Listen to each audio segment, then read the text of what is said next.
जो एनसी का मैनिफेस्टो है उसमें कहा गया है जो आरक्षण पॉलिसी है उसको रिव्यू किया जाएगा, जहां पर दलित, गुज्जर, बाकरवाल इन सबको रिजर्वेशन मिलते हैं। कांग्रेस का क्या कहना है इसके बारे में? मैं कहता हूँ वो आपने जो बातें की वो उनका इंडिविजुअल, वो रीजनल पार्टी है, उनका अपना मैनिफेस्टो क्या कहते हैं।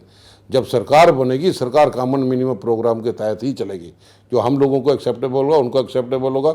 एक नेशनल पार्टी है, एक रीजनल पार्टी है। तो आपकी पार्टी क्या चाहती है रिजर्वेशन के बारे में, आरक्षण के बारे में? क्या आरक्षण हटना चाहिए? जिसका भी ड्यू शेयर होगा उस सबको यहाँ पे उसका हक उसका मिलेगा। तो जो गुज्जर, बाकरवाल इन सबको अभी मिल रहा है आरक्षण, वो रहना चाहिए? जिनका ड्यू शेयर बनता है उनको मिलना चाहिए।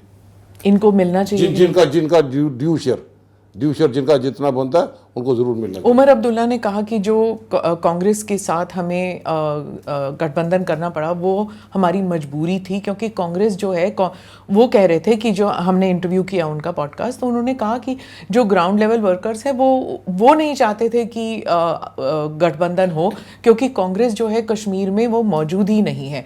तो कई इलाकों में एक फ्रेंडली फाइट चल रहा है। तो आप क्या कहते हैं, क्या ये कॉम्प्रोमाइज था? कॉम्प्रोमाइज नहीं, ये स्ट्रेटेजिकली इलेक्शन यहाँ पे है कि डिविजिव पॉलिटिक्स को हमने हटाना है जम्मू कश्मीर में। जो ऐसी ताकतें, आप बताओ, जो भाजपा जो दावे करती है, मैं 90 कैंडिडेट उन्होंने खड़े किए हैं, किन लोगों को सपोर्ट कर रहे हैं वो लोग? 90 कैंडिडेट नहीं, एमपी के चुनाव के लिए उनके पास आदमी कोई नहीं। तो दावा बताएंगे 50 के पार करने का। जम्मू कश्मीर के अवाम ने मन बना लिया है बदलाव का, और बदलाव का दौर शुरू हो चुका है। ख़ास तौर पर नौजवानों को लेकर, जिनको पकौड़े बनाने की सलाह दी जाती है।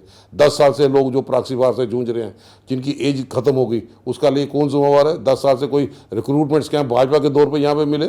2014 से लेकर 2024 तक एक चपरासी नहीं लगा, एक टीचर नहीं लगा। 3500 स्कूल इस सरकार ने बंद कर दिए। जब 3500 स्कूल बंद कर दोगे तो लोग जाएंगे कहाँ पे? लोगों के पास अल्टरनेटिव है। कोरोना के बाद इकोनॉमिकली वो खड़े नहीं हो पाए। तो सरकार वो होती है जो पीपल फ्रेंडली सरकार भी हो, इकोनॉमिकली मजबूत करने के लिए लोगों के लिए कदम उठाए।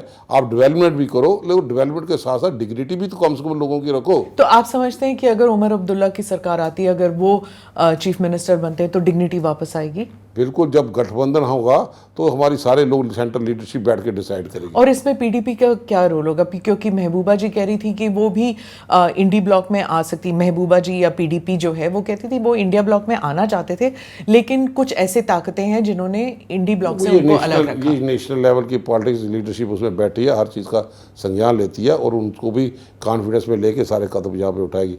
जम्मू कश्मीर एक आम रियासत नहीं रही। जम्मू कश्मीर को राजस्थान, दिल्ली नहीं है। जम्मू कश्मीर एक सेंसिटिव इलाका है जिसके इर्द गिर्द कौन से मुल्क यहाँ पे हैं।